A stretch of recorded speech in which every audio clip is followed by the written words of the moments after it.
తులసి, elections అయిపోయాయి. అమ్మని గెలిపించావు, కనిష్కని ఇంట్లో నుంచి పంపించావు. మరి తర్వాత తర్వాత ఏముంది?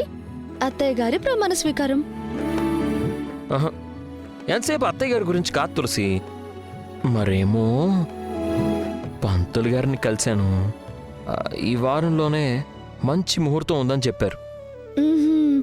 దేనికి? ప్రమాణ స్వీకారానికా? ఎంతసేపు పాలిటిక్సేనా? ఇంట్లో మొగుడున్నాడు, తనకు కూడా కొన్ని అవసరాలు ఉంటాయని నువ్వు చూసుకోవాలి కదా.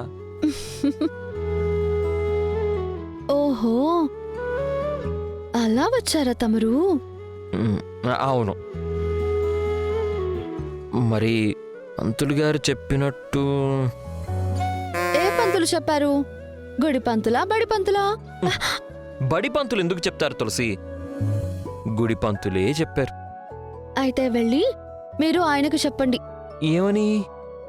దానికి ఇంకా టైం ఉందని. ఏ తులసి తులసి తులసి ఆగు. ఏ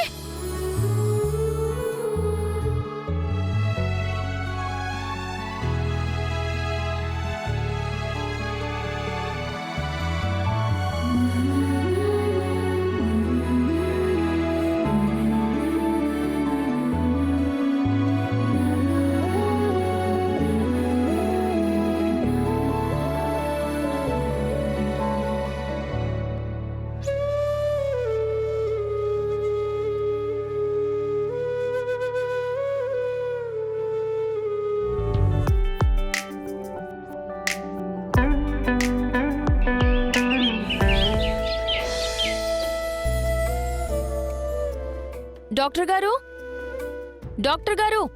ఎవరు?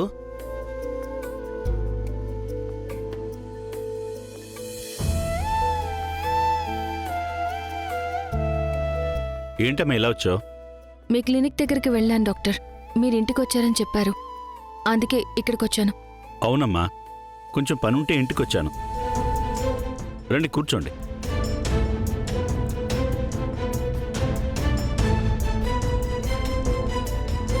సరే చెప్పండి. మా హస్బెండ్ గురించి మీతో మాట్లాడదామని వచ్చాను డాక్టర్ గారు. ఓకే, మీతో పాటు మీ హస్బెండ్ వచ్చారా? లేదు. రాలేదా? పర్వాలేదు, చెప్పండి.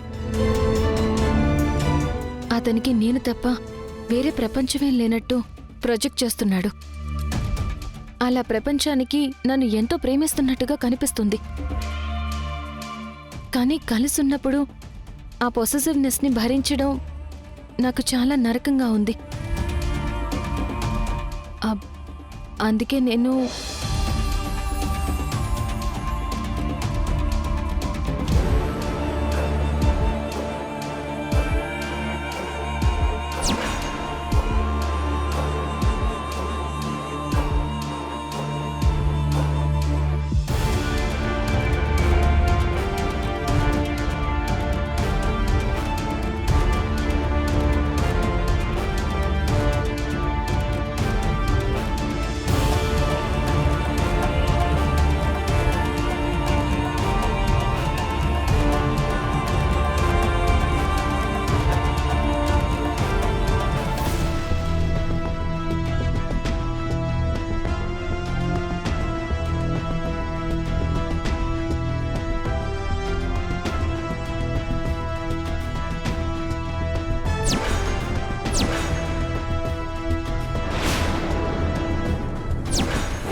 మీ అందరికీ నేను బాస్ అయితే అదిగో ఆవిడ నాకు బాస్. ఆవిడ నాతో వస్తాను అంటేనే నేను మీతో వస్తాను. అడగండి. ఇంత జరిగాక కూడా మా పేరెంట్స్ నేను మళ్ళీ తన దగ్గరికి వెళ్తే బెటర్ ఏమో అన్న ఆలోచనలో ఉన్నారు.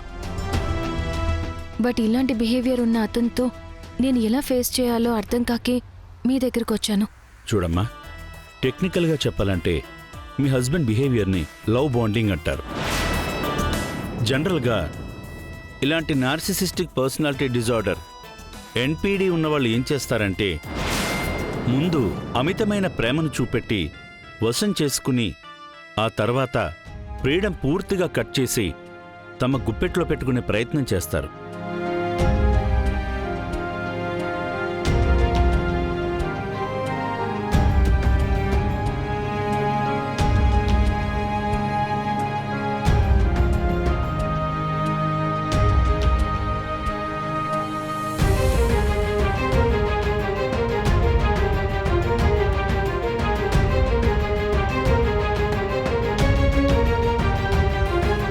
నాకు నా వాళ్ళకి దూరం చేసే జీవితం నాకొద్దు.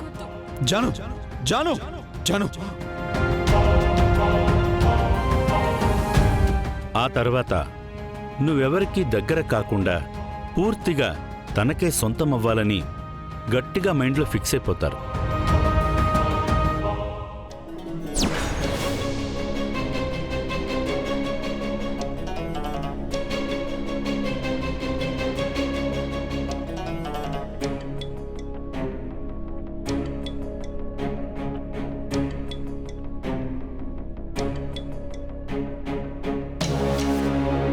ఇలాంటి వాళ్ళు నలుగురి దగ్గర చాలా మంచి పేరు సంపాదించడానికి ఎంతకైనా తెగిస్తారు.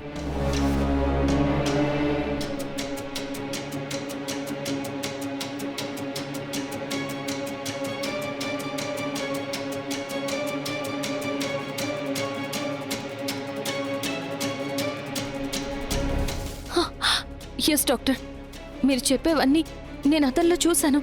ఎస్, ఇందాక మీరు చెప్పిన దాన్ని బట్టి మళ్ళీ అతను అదే ప్యాటర్న్లోకి వెళ్ళే ప్రయత్నం చేస్తున్నాడు.